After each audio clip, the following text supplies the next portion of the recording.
ओम शांति। कोई भगवान को मानते हैं, बहुत श्रद्धा रखते हैं, भावना रखते हैं और अगर उनका कोई काम नहीं बनता है तो सब कुछ भगवान के ऊपर से विश्वास टूट जाता है।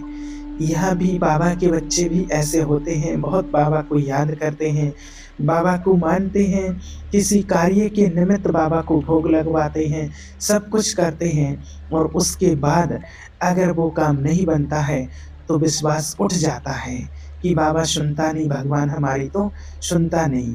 और दुनिया में भी लोगों का यही है और फिर भगवान के ऊपर से विश्वास टूटने लगता है। तो देखिए, ये भगवान को मानना हुआ क्या? ये तो अपनी इच्छाओं के लिए कर रहे हैं, अपनी कामना को मान रहे हैं, भगवान को नहीं मान रहे हैं। यही तो सबसे बड़ा अज्ञान है दुनिया में आज। खेती में बोया बबूल है, हे भगवान कलमी आम आ जाए, लंगड़ा आम आ जाए, नहीं आया, कांटे आए तो भगवान ने नहीं दिया, भगवान ने नहीं किया। तो भगवान कहते हैं कि तुमने देखा नहीं है कि तुमने बोया क्या है और मांग क्या रहे हो। जो मांग रहे वो नहीं मिला तो भगवान नहीं है, विश्वास उठ गया। कोई भी हो, आज पैदा हुए हो, आज हमारा जन्म हुआ है और हमारे अनंत कितने जन्मों का, पूर्व जन्मों का कितना हिसाब किताब है कि पूर्व जन्मों में हम क्या क्या करके आए हैं, वो हिसाब किताब हमारे साथ चल रहा है। पूर्व जन्मों का हिसाब रखा हुआ है। हमारे वो पाप कर्मों का हिसाब कहाँ जाएगा जो हम पूर्व जन्म में करके आए हैं? वो तो चुकतू किए नहीं, वो तो परमात्मा को उनके लिए याद किया नहीं, उसका पश्चाताप कभी किया नहीं है और बस जो मांगते हैं वो नहीं मिलता है। पाप कर्म को मिटाने के लिए अखंड चिंतन नहीं किया, भगवान को याद नहीं किया, आरती पूजा कर दी, 4 अगरबत्ती लगा दी, शुभ कर्म बन गया। क्या उससे वो पाप कर्म जो पूर्व जन्म में करके आए हैं इतना बड़ा, उससे वो कटने वाला है क्या? बस बाबा को याद किया, बाबा को याद कर रहे हैं, भोग लगा रहे हैं, थोड़ा सा याद किया, बस एक काम हो जाए तो उससे हमारा जो पूर्व जन्म का हिसाब किताब है वो इतने जल्दी मिटने वाला थोड़ी है। काम नहीं बना तो अंधश्रद्धा हो जाती है, माना ही नहीं भगवान को। आज दुनिया में देखिए, लौकिक में अगर कोई पिता है, कोई बेटा है, कुछ भी है, अगर वो बात भी नहीं मानता है और अगर वो उल्टा-सीधा खाता, उल्टा-सीधा चलता, कुछ भी करता है, फिर तो उसको मानते तो पिता ही हैं, फिर भी कहते तो हैं कि पिता ही है, ऐसा नहीं कहेंगे कि पिता नहीं है। और हम परमात्मा को मान रहे हैं, ईश्वर, उसको मान रहे हैं, उसको याद कर रहे हैं, उसकी भक्ति कर रहे हैं। और अगर हमारे कार्य में पूर्णता नहीं हुई, जो हमने माँगा वो नहीं मिला, तो फिर भगवान है ही नहीं। भगवान कहते हैं कि अगर उसको मान रहे हैं, अगर उसके हैं हम और उसके हैं, तो भगवान कहते हैं सुख दुख में एक समान स्थिति रहे। हे अर्जुन, सुख दुख में, जय पराजय में समान भाव रख और मेरा स्मरण करके और अपने कर्तव्य का पालन करो। कहा है कि जो भी स्थिति परिस्थिति जो भी हमारे साथ होता है सब अपने कर्मों के अनुसार होता है, लेकिन हमें विश्वास नहीं उठाना चाहिए भगवान से, उसको याद करते रहना चाहिए। कभी हमें भगवान से विश्वास नहीं उठाना चाहिए। अपनी कामना पूर्ति के लिए मंदिर चले जाते हैं, अपनी कामना पूर्ति के लिए 4 अगरबत्ती लगा आते हैं, कामना पूर्ति के लिए थोड़ा सा भेंट समर्पित कर दी और सोचते हैं कि इससे काम बन जाए, तो इससे काम बनने वाला है क्या? अपनी पूर्ति के लिए भगवान तो कहता है कि भगवान को दिल से याद करो, भगवान से निस्वार्थ प्रेम करो, किसी प्रकार का कोई स्वार्थ ना छिपा हो, वो प्रेम करो, तो उस प्रेम में भगवान बिक जाते हैं, कहा जाता है। भगवान के लिए मन से समर्पित हो जाओ कि जो करेगा सो वो अच्छा ही करेगा। और अगर नहीं मानते हैं तो किसी की अगर श्रद्धा या अंधश्रद्धा से भगवान को क्या फर्क पड़ता? अगर कोई कहेगा कि भगवान नहीं है तो वो तो है ही, तो उसको क्या फर्क पड़ेगा? फर्क हमारे में पड़ेगा। यही आज लोगों की बहुत मान्यता है कि अगर भगवान है तो वो सुने, हमारी इच्छा पूर्ति करे तो ही मानते हैं और नहीं तो विश्वास उठ जाता है लोगों का। तो इसी अज्ञान के कारण करते हैं अपनी मनमानी, पाप आचरण, पाप कर्म कर रहे हैं दुनिया में लोग बहुत, और चाहते हैं परम पदवी, चाहते हैं सुख और करते हैं पाप कर्म। कर रहे हैं पाप कर्म, चाहते हैं सुख। भगवान कहता है कि थर्मामीटर लगा करके देखो अपने मन में कि तुम्हारे आचरण कैसे हैं, कर्म कैसे हैं। उनका खुला हिसाब किताब हो जाएगा कि तुम भी मानोगे कि पक्का यही होना चाहिए। अगर दूसरा कोई जरा सी गलती करता है तो हमें क्षमा नहीं आती उसके प्रति, और हमने हजारों गलतियां करके हम दबा रहे हैं। जिनका तो दंड मिलेगा, वो कर्म किसी को बख्शने वाला नहीं है। और जब वो दंड देने के लिए आता है तब कहते हैं कि कहाँ है भगवान, हमें बचा क्यों नहीं रहा है। और जब वो पाप कर्म किया था तब तो नहीं बोला था कि कहाँ है भगवान, या भगवान देख रहा है, तब कुछ नहीं सोचा था। तो एक जन्म की बात नहीं है, एक जन्म जन्मांतर की बात है। तो अब बाबा कहते हैं कि अब होश में आ जाओ, अब हिसाब किताब आ चुका है, और इस जीवन में जो दुख सुख आने वाला है उस शिव बाबा को याद करो। पाप आचरणों का, पाप कर्मों का त्याग करो, एक ईश्वर से सच्चा संबंध जोड़कर उसको याद करो। शिव बाबा को याद करो तो पूर्व जन्मों के जो हिसाब किताब हैं वो कट जाएंगे। फिर बाबा कहते हैं वो पदवी प्राप्त होगी जहाँ ना कभी दुख होता ही है और ना दुख का नाम निशान वहाँ नहीं होता है।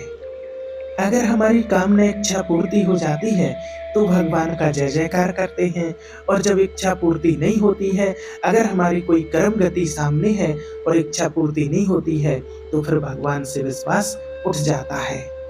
इसलिए भगवान से कभी आस्तिकता ना तोड़ें, कभी नास्तिक ना बने, भगवान से कभी विश्वास कम ना करें, क्योंकि जो कुछ भी हमारे साथ होता है वो हमारी कर्म गति होती है। वो कर्म गति होती है उस टाइम पर, इसलिए हम जो मांगते हैं भगवान से वो नहीं मिलता है।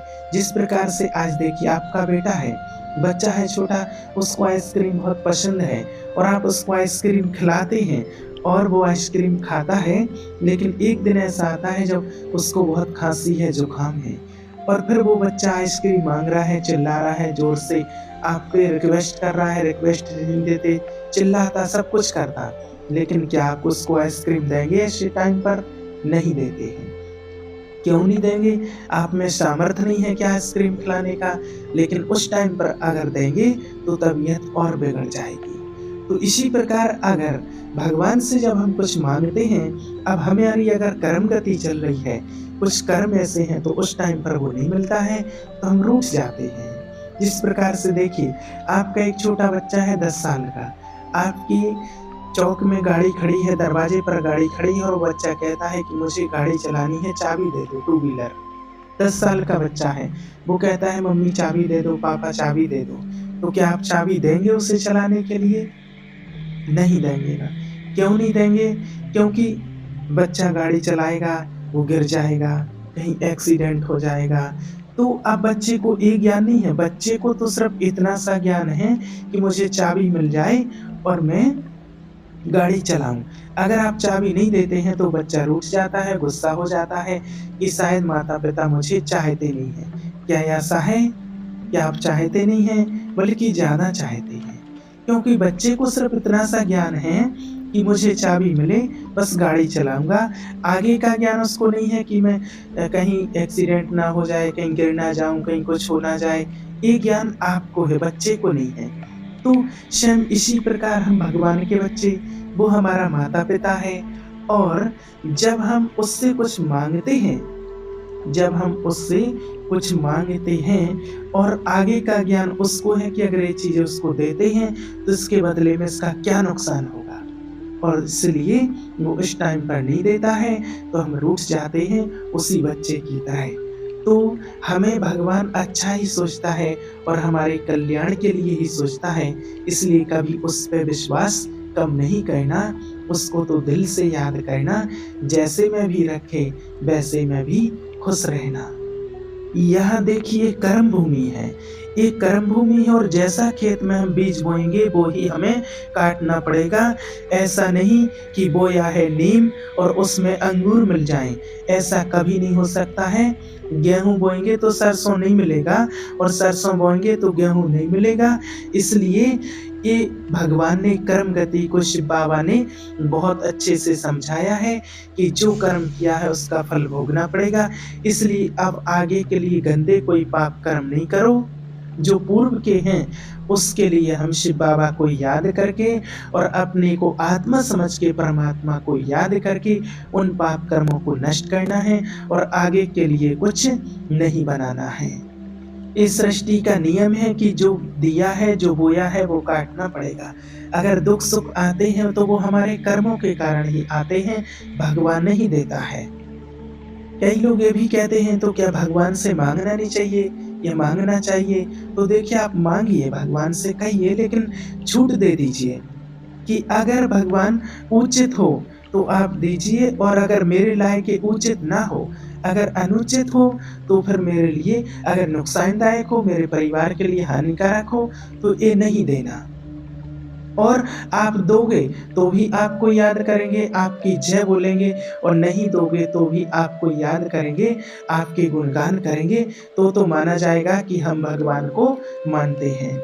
नहीं तो अगर हमारी बात मान ली भगवान ने, तो भगवान है, बाबा में विश्वास है, शिव बाबा को याद करना है और अगर नहीं मानेंगे, बात नहीं मानी, हमारा काम नहीं बना, तो फिर बाबा है नहीं, भगवान है नहीं और हर लोगों की यही स्थिरता, यही मान्यता है भगवान के लिए। देखिए, भगवान के रूप में तो कैसी-कैसी लीलाएँ हुई हैं और क्या-क्या उन्होंने प्रैक्टिकल लीलाएँ करके दिखाई हैं। श्री राम जी का राजतिलक हो रहा है, सुबह राजतिलक होना है देखिए। उनका चरित्र पढ़ कर के देखो, रामायण पढ़ कर के देखो, उन्होंने ये लीला प्रैक्टिकल करके दिखाई है इंसानों के जीवन को सँभालने के लिए। ऐसा नहीं है कि उनकी हमेशा ही जय-जयकार होती रही होगी। उन्होंने भी कितने कष्ट उठाए हैं। 14 वर्ष तक वनवास में कैसे बिना जूते-चप्पल के नंगे पैर चले हैं। ना, सुबह राजतिलक होना है और रात्रि-रात्रि में उनको 14 वर्ष का वनवास हो जाता है। सुबह राजतिलक होना था, चक्रवर्ती राज का सम्राट बनना था, तो भारी भारी विपत्ति आई। देखिए, कितनी बड़ी विपत्ति आई। दशरथ जी फूले नहीं समा रहे थे कि राजतिलक होना है, कैकेयी के महल में जा रहे थे कि प्राण प्यारे राम का राजतिलक होना है, ये उनको सूचना देंगे। और क्या हुआ? प्राण हुआ उनके वियोग में, श्री राम जी के वियोग में। क्या है ये? देख लीजिए ये लीला। क्या है ये लीला? देखिए, श्री कृष्ण जी जो पधार रहे हैं, कहाँ उनका जन्म हो रहा? उन माता-पिता के साथ जो कंस के कारावास में कैद हैं, जहाँ पहरेदार हैं, इतने बड़े-बड़े खूंखार पहरेदार लगे हुए हैं और कंस के कारावार में कैद हैं। ये क्या लीला है उनकी? तो भगवान कहता है कि यह दुख और सुख दोनों हैं और दोनों ये हमारे कर्मों के अनुसार हमारे जीवन में आते हैं। तो वो तो स्वयं अपनी लीलाएँ कर के दिखा रहे हैं कि ऐसा भी समय आता है तो भी खुश रहो, कभी दुःख मिलते हैं, कभी सुख मिलते हैं, लेकिन होता है सब अपनी कर्मों के अनुसार, अपनी कर्म गति के कारण। इसलिए जब हमारी कोई कर्म गति ऐसी चल रही होती है और जो हमारे लायक नहीं होता है, तो वो चीज़ हमें नहीं मिलती है जो भगवान से माँगते हैं, तो उस समय हमें रूठना नहीं है, उस समय नास्तिक नहीं बनना है, शिव बाबा को याद करना है, उसमें कभी विश्वास कम नहीं होने देना है। ओम शांति।